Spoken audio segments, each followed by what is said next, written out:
ቡና ባንክ በታሪኩ ከፍተኛ የሆነውን ከ2.6 ቢሊዮን ብር በላይ ትርፍ ማስመዝገቡን አስታወቀም። ቡና ባንክ በታሪኩ ከፍተኛ የሆነውን ከ2.6 ቢሊዮን ብር በላይ ትርፍ ማስመዝገቡን ቅዳሜ ዕለት ባካሄደው ዓመታዊ የባለ አክሲዮኖች ጠቅላላ ጉባኤ ላይ አስታውቋል። ባንኩ ዓመታዊውን የባለ አክሲዮኖች 16ኛ መደበኛ ጠቅላላና 7ኛ አስቸኳይ ጠቅላላ ጉባኤውን ያካሄደ ሲሆን በጉባኤው ላይም የዳይሬክተሮች ቦርድ ሊቀመንበር አቶ ሙሉጌታ አስማረ የባንኩን የ2016-17 ዓ.ም የሂሳብ ዓመት ሪፖርት ለባለ አክሲዮኖች አቅርቧል። በሪፖርቱም ባንኩ በስራ ዘመኑ ወደ አዲስ የላቀ የአፈጻጸም ምዕራፍ ያሸጋገረ የፋይናንስ ውጤት ማስመዝገቡን ይፋ ያደረገ ሲሆን በዚህም ባንኩ በሂሳብ ዓመቱ ያጋጠመው የኢኮኖሚ ውጥረቶችንና ተግዳሮቶችን ተቋቁሞ ከታክስ በፊት 2.627 ቢሊዮን ብር ትርፍ ማስመዝገቡን የቦርዱ ሊቀመንበር በሪፖርቱ ላይ ገልጿል።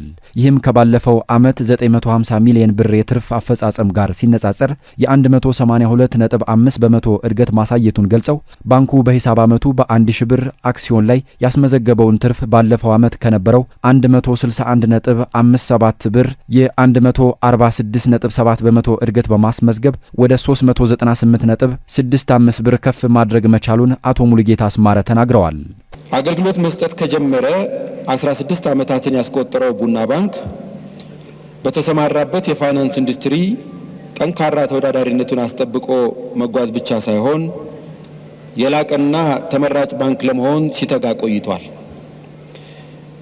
ይህ ዓመት በዋጋ ግሽበት፣ በውጭ ምንዛሬ የገበያ መለዋወጥ፣ ተደራራቢ የተቆጣጣሪ አካላት መመሪያዎች መውጣትና በአገሪቱ የተለያዩ አካባቢዎች ግጭት የተከሰቱበት ወቅት በመሆኑ የባንክ ዘርፍ ከፍተኛ ተግዳሮት የተጋረጠበት ቢሆንም ባንካችን እነዚህን በርካታ ፈተናዎች ወደ መልካም አጋጣሚዎች በመቀየር አትራፊነቱን ጠብቆ ቀጥሏል።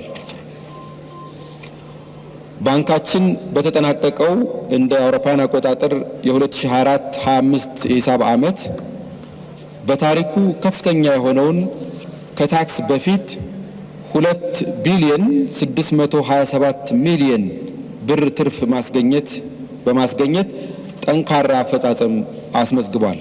በዘመናዊ የባንክ አገልግሎት መስክ ቡና ባንክ የዲጂታል ሽግግሩን በማጠናከር የሞባይል ባንኪንግ ግብይት መጠኑን ወደ 40.4 ቢሊዮን ብር ከፍ ማድረጉንና ባንኩ ማህበራዊ ኃላፊነቱን እንደ ወሳኝ ጉዳይ በመያዝ በተለያዩ ሀገራዊ ጉዳዮች በድምሩ 20.3 ሚሊዮን ብር ድጋፍ ማበርከቱ ተጠቅሷል። ከተመሰረተ 16 ዓመታትን ያስቆጠረው ቡና ባንክ ከ14000 በላይ ባለአክሲዮኖችንና ቁጥራቸው 4000 የሚጠጋ ቋሚ ሰራተኞች እንዳሉትና በመላው የሀገሪቱ ክፍሎች በሚገኙ 454 ቅርንጫፎቹ የባንክ አገልግሎቶችን በመስጠት ላይ የሚገኝ ባንክ መሆኑም ተጠቁሟል።